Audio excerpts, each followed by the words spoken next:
देवर्षि के चरणों में राज दरबार सहित अश्वपति का प्रणाम स्वीकार हो। आसन ग्रहण करें देवर्षि। सौभाग्यशालिनी हो पुत्री। कल्याण हो पुत्री। राजन, आपकी ये कन्या कहाँ गई थी और कहाँ से आ रही है? अब तो ये अभिषेक योग्य हो गई है। आपने अभी तक इसका विवाह क्यों नहीं किया? देवर्षि, इसी कार्य के लिए मैंने इसे भेजा था। यह अभी अभी लौटी है। अब इसी के मुख से सुनिए, इसने किसे अपना पति चुना है। तात, शाल्व देश में एक धर्मात्मा राजा थे। उनका नाम द्युमत्सेन है। वे पहले राज्य करते थे, किंतु पीछे उनकी आंख अंधी हो गई। उस समय उनका पुत्र बहुत छोटा था। शत्रुओं को आक्रमण करने का मौका मिल गया। पड़ोस के शत्रु राजा ने उनका राज्य छीन लिया। तब वे गोद में बालक लिए पत्नी के साथ वन में चले गए और वहां उत्तम नियमों का पालन करते हुए तपस्या में लग गए। उनके पुत्र सत्यवान, जो राज्य में जन्म लेकर तपोवन में पले और बढ़े हैं, सर्वथा मेरे योग्य हैं।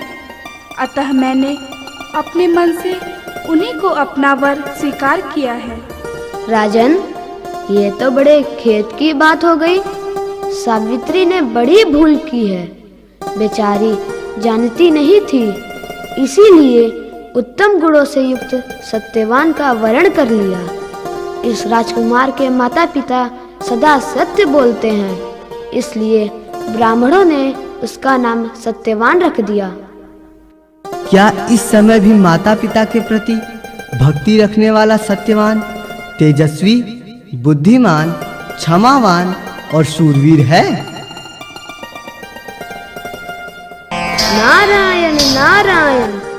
महाराज अश्वपति, आपने पूछा है, इसलिए कहने में संकोच नहीं करूंगा। द्युमत्सेन का वह पुत्र परमवीर, तेजस्वी, सूर्य के समान प्रतापवान, बृहस्पति के सदृश बुद्धिमान, इंद्र के समान वीर, पृथ्वी के भांति क्षमाशील, रंध्रदेव के समान दानी, ययाति के समान उदार, चंद्र के समान नयनाभिराम और अश्वनी कुमारों के समान रूपवान है। वो जितेंद्रिय, विनयी, पराक्रमी, सत्य प्रतीक, मिलनसार, ईर्ष्या रहित, लज्जाशील और तेजस्वी है। मुनिवर, आपने तो उसे समस्त गुणों का भंडार बता दिया। उसमें कोई दोष भी है क्या? राजन, दोष तो उसमें एक ही है, जिसने समस्त गुणों को ढक लिया है। दोष भी साधारण नहीं है। उसे किसी भी प्रयत्न द्वारा मिटा देना असंभव है।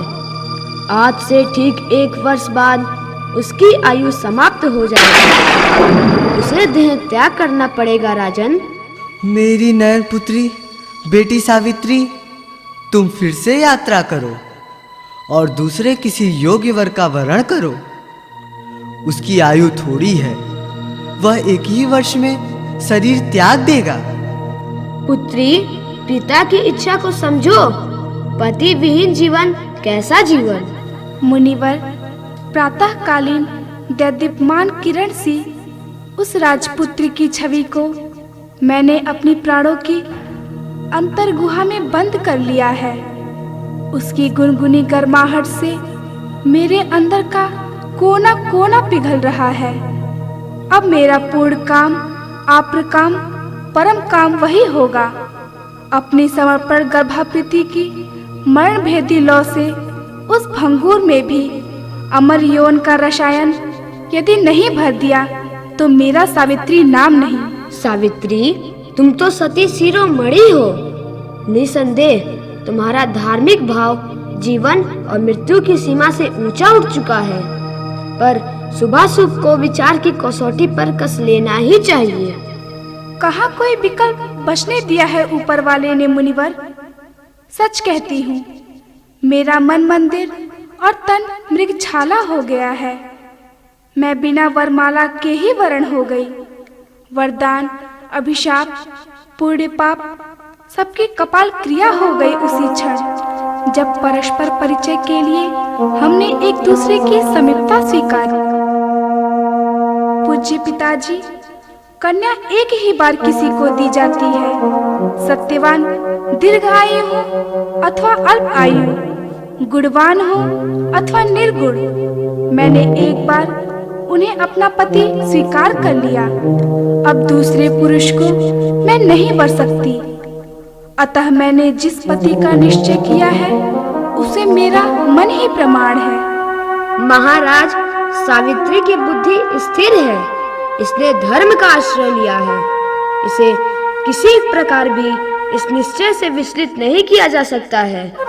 सत्यवान में जो जो गुण हैं वे दूसरे किसी पुरुष में है ही नहीं। अतः मुझे तो अब यही अच्छा जान पड़ता है कि आप इसका कन्यादान कर दें। भगवान, आप ही मेरे गुरु हैं।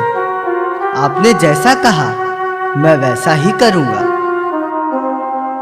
सावित्री का विवाह निर्विघ्न समाप्त हो तथा आप सब लोगों का कल्याण हो, इसके लिए मैं यथासाध्य चेष्टा करूंगा। नारायण नारायण। अविलंब विवाह की तैयारी की जाए।